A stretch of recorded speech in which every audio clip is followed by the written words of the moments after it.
With the anticipated release of Netflix's The Haunting of Bly Manor, we are reminded that there is no worse place to be harassed by evil spirits other than your own home. In the spirit of the haunted house subgenre, here are 16 haunted house movies you should definitely check out before or after Bly Manor.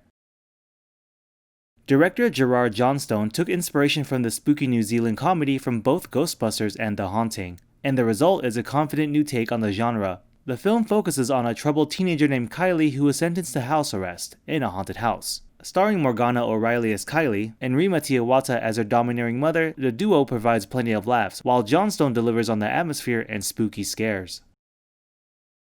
Burnt Offerings avoids many of the cliches of other possession and ghost movies. Instead, the film focuses on a creeping dread and a weird dreamlike atmosphere. Acting legend Oliver Reed delivers an intense performance as a man under the grip of something evil in the house he's renting, while Bette Davis plays an old woman who lives in an attic and might have something to do with it. It takes its time to get there, but the climax absolutely delivers. The son of legendary psycho actor Anthony Perkins, Oz Perkins directs this old-fashioned gothic chiller in which a nurse comes to a remote house to look after the old, infirm author who lives there. And of course, some weird stuff starts happening. Perkins successfully avoids many of the cliches of the genre and delivers a subtle, atmospheric movie that'll appeal to fans of classic horror. The influences on Guillermo del Toro's haunted house melodrama might be obvious, but the modern fantasy master still puts his own unique spin on the genre. It's a stunningly directed film, with incredible set design and cinematography, and the mix of gothic romance and surprisingly gory horror works well. An impressive cast gets terrified in a ghost-populated gothic mansion, but they are secondary to the visuals, atmosphere, and freaky crimson specters. There are few movies as weird as Nobuhiko Obayashi's Japanese cult classic, House. Obayashi based his script on wild ideas provided by his young daughter, and the result was a one-of-a-kind comedy horror film about a schoolgirl named Gorgeous who travels with some friends to stay in her aunt's house. The whole movie acts like one large deranged fever dream, with non-existent acting, bizarre set design, and scenes that include a limb-eating piano, watermelons that turn into heads, and a creepy cat with glowing eyes.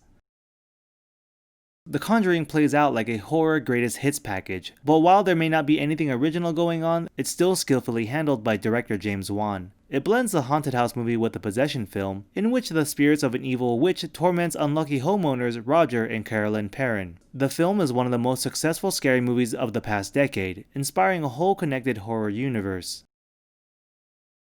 1979's The Amityville Horror was a pretty pedestrian haunted house thriller, but the sequel was something very different. Burt Young plays an abusive father who is targeted by something evil living in the basement. Before you know it, the whole family is possessed, with incest and shotgun murder providing the prelude to one of the most insane exorcism sequences in cinema. Directed by Andy Mitton, The Witch in a Window follows a father and his son who start renovating a countryside home with the intention of flipping it for profit. They quickly learn that the house has a dark past, where an old woman died there years earlier and is still inhabiting its rooms. It's an atmospheric and spooky movie, but also an affecting drama about the struggles of parenthood and a failing marriage. Strong performances and stylish directing make this a superior ghost story despite the film only being 75 minutes long. While the basic plot of Legend of Hell House is extremely similar to the 1963 classic The Haunting, this British movie remains a highly effective slice of horror in its own right. Unseen spirits psychologically manipulate the unlucky visitors, while weird unexplained things happen all around them. It was written by genre veteran Richard Matheson, and the blend of campy horror and genuinely unsettling scares makes it an underrated 70s gem. The Ju-On series has been running for 22 years and so far includes 13 Japanese movies, 4 American films, and the recent Netflix TV spin-off. But it's the original 2002 Japanese theatrical release that remains the scariest of haunted house horror. The house in this case is a normal suburban home, in which terrible murders took place, putting the curse within it. Whoever enters the house then carries the curse to the location they die in, spreading it like a disease. This hugely successful ghost story draws clear inspiration from The Turn of the Screw, and is one of the 2000's most effective haunted house films. Nicole Kidman plays a woman living in a remote country house with her 2 children, who becomes convinced there are spectral beings living there with them. The movie is a slow but engrossing mystery with a big twist at the end, making it one of those films you want to instantly rewatch to see the details you maybe missed the first time around. The Innocents is one of the first adaptations of The Turn of the Screw, and it's still one of the best. It's a restrained piece of gothic terror with atmosphere, eerie sound design, and striking monochrome photography. Deborah Kerr delivers an amazing performance as a repressed governess who is employed to look after a pair of kids who she comes to believe have been possessed by ghosts.